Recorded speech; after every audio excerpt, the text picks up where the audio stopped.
बघा, एखादे इंधन असतं, वाहन असतं, त्याला ऑइल, पेट्रोल, डिझेल, गॅस हे लागत असतं. पण असं मानवी शरीर आहे, हे मानवी शरीर चालण्याकरता सप्तरस 7 रसाची गरज आहे. खारट, तुरट, गोड, कडू, तेलकट, आंबट हे 6 रस. षड्रस. आणि 7वा रस कोणता आहे? ब्रह्मरस. एकाग्रता, झोप, ईश्वरचिंतन. आज आपण काय करतो, ही मारवाडी गुजराती जे आहे ना, ते 6 प्रकारचे अन्न खातात त्यांच्या आहारामध्ये थोडं थोडं. आपण काय करतो, नुसतं गोड खातो, नुसतं खारट खातो, तिखट खातो. आणि मग हे जे अनेक प्रकारे आजाराला तोंड द्यावं लागतं. म्हणून औषध म्हणजे काय?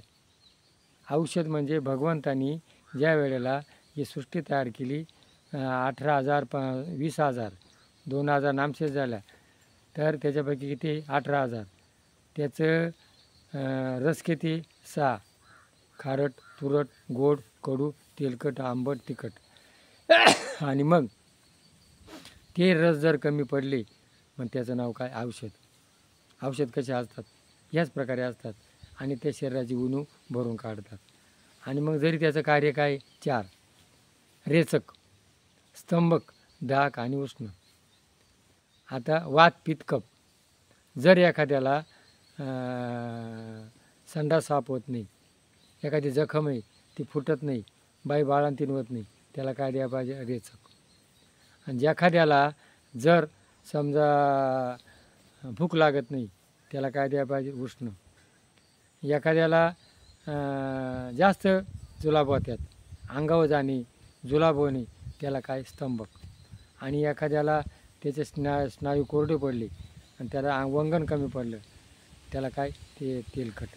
असे जे 6 रस आहे, हे ज्याला कळलं तो होईल.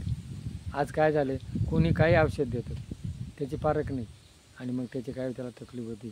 म्हणून भगवंताने काय सांगितलं रे, ज्याला गुरुचरित्राचा अभ्यास आहे, ज्याला नाडी परीक्षेचा अभ्यास आहे, त्याने औषध द्यावं, आणि मग त्याचं निदान होतं आणि तकलीफ होत नाही. म्हणून हे ध्यानात ठेवा, आपल्या शरीरामध्ये सगळंच अन्न गेलं पाहिजे. आणि म्हणून आपल्या ऋषीमुनींनी आता हे सण दिलेत काय. आणि मग या सणामध्ये काय आहे, आता हिवाळा येईल, हिवाळ्यामध्ये काय पाहिजे? शरीरात उष्णता व्हायला पाहिजे, मग तेलकट. मग पुढं मकर संक्रांत, तिळगुळ घ्या, गोड बोला काय. आणि मग शिमग्याच्या टायमाला काय आहे, ते चिंचवणी, आंबट, उष्णता असते. म्हणजे प्रत्येक ऋतूमध्ये कोणचा आहार घ्यावा हे आपल्या सणामधून दाखवून गेलेले. म्हणून आपली दिवाळी येणार आहे आता, या दिवाळीमध्ये आपण काय करतो, तळलेले वस्तू खातो, म्हणजे शरीराला उष्णता मिळते. म्हणजे आपले पूर्वज किती दूरदृष्टी होती याचा विचार करा. जय भैरवनाथ महाराज की जय.